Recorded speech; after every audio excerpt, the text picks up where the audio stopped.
Welcome to my channel Abidas Maths. মই আবিদা সুলতানাই আজি MCQ আনেক ধরন সিকুয়েন্সিং টাইপ MCQ আলোচনা কৰিম। এনেকুৱা প্ৰশ্ন এটো এটা সিকুয়েন্স থাকিব, এটা অৰ্ডাৰ থাকিব, এটা ক্ৰম থাকিব,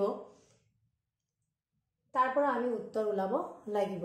মই কনস্ট্ৰাকশনৰ পৰা অঙ্কনৰ পৰা মই এটা প্ৰশ্ন লিখিছো, এটা কোৱেশ্চন লিখিছো। To divide a line segment AB in the ratio 3:2, then the steps of construction. Number 1 likhisu, draw any ray AX making an acute angle with AB. Number 2 likhisu, join B A5. 3 likhisu, locate 5 points A1, A2, A3, A4, A5 such that A1, A1, A2, A2, A3, A3, A4, A4, A5. Number 4 likhisu, draw a line CA3 parallel to BA5. অসমীয়াত লিখিছো AB ৰেখাখণ্ডক 3:2 অনুপাতত ভাগ কৰিবলৈ অঙ্কনৰ পৰ্যায়বোৰ হ'ল AB ৰ লগত সূক্ষ্মকোণ হোৱাকৈ ৰশ্মি AX অকা হ'ল, BA5 সংযোগ কৰা হ'ল, AX ৰ ওপৰত 5টা বিন্দু A1, A2, A3, A4, A5 লোৱা হ'ল যাতে A1, A2, A2, A3, A3, A4, A4, A5 হয়। BA5 ৰ সমান্তৰালকৈ CA3 ৰেখা অকা হ'ল। এতিয়া কথা হ'ল যে অঙ্কন কৰিবলৈ হলে আমি কি কৰো, প্ৰথমতে আমি এটা ৰেখাখণ্ড আকো। To construct a line segment, মই এটা কি কৰিম, এটা ৰেখাখণ্ড আঁকিম।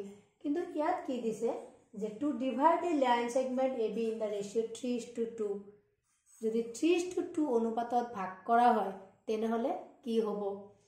তো আমাৰ নিয়মটো কি আছিলে, আমি এটা ৰেখাখণ্ড, যিটো ৰেখাখণ্ড দিয়া থাকিব সেই ৰেখাখণ্ড আঁকিব লাগিব। তাৰ পিছত এটা সূক্ষ্মকোণ আঁকিব লাগিব, একিউট এংগেল আঁকিব লাগিব, একিউট এংগেল সূক্ষ্মকোণ AX, X দিব পাৰে, বেলেগো দিব পাৰে। ইয়াত AX দিছে কাৰণে X লিখিছো। একিউট এংগেল আঁকিব লাগিব, সূক্ষ্মকোণ আঁকিব লাগিব। That means number 1, draw any ray AX making an acute angle with AB. AB ৰ লগত সূক্ষ্মকোণ হোৱাকৈ ৰশ্মি AX অকা হ'ল।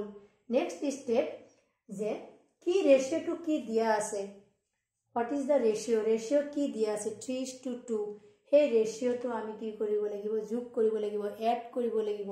3 + 2 = 5। এই 5টা পয়েন্ট, 5টা বিন্দু আমি দিব লাগিব। সমান সমান দূৰত্বত কম্পাসেৰে আমি এনেকে কাটিব লাগিব, সমান সমান আঁতৰত 1 2 3 4 5। আমি এনেকে A1, A2, A3, A4, A5 দিও।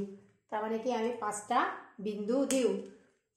Locate 5 points A1, A2, A3, A4, A5 such that A1, A1, A2, A2, A3, A3, A4 equal A4, A5 হয়।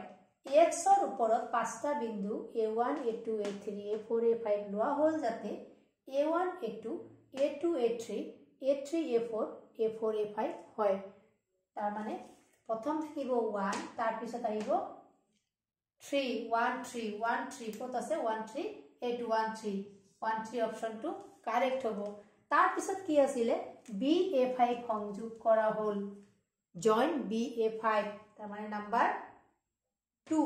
নেক্সট আহিব নাম্বাৰ 2। নেক্সট আহিব নাম্বাৰ 2, BA5। তাৰ পিছত আছে draw a line CA3 parallel to BA5. A বিন্দুৰ মাজেৰে BA5 ৰ সমান্তৰালকৈ এটা ৰেখাখণ্ড আঁকিব লাগিব। সমান্তৰালকৈ আমি এনেকে কোণবিলাক দিম, জুখি এটা সমান্তৰাল ৰেখা আমি আঁকিম। তেনেহলে আমাৰ যেটো অঙ্কন আছিলে, ৰেখাখণ্ডক 3:2 অনুপাতত ভাগ কৰা অঙ্কন আছিলে, নিয়মটো কি হ'ব, প্ৰথম আহিব 1 নম্বৰ, তাৰ পিছত 3, তাৰপিছত আহিব 2 তাৰপিছত আহিব 4 তাৰপিছত আহিব 4 1 3 2 4 তেনেহলে আশা কৰো তোমালোকে সিকুৱেন্সিং টাইপ এমসিকিউ বুজি পাইছা এটো মই অঙ্কনৰ পৰা লিখিছো সমান্তৰ প্ৰগতিৰ পৰা আহিব পাৰে এৰিথমেটিক প্ৰগ্ৰেছনৰ পৰা আহিব পাৰে বা বেলেগ এনেকে যদি কোনোবা অৰ্ডাৰ ক্ৰম থাকে এনেকে দিব পাৰে তো আশা কৰো তোমালোকে বুজি পাইছা আজিলৈ ইমানেই ধন্যবাদ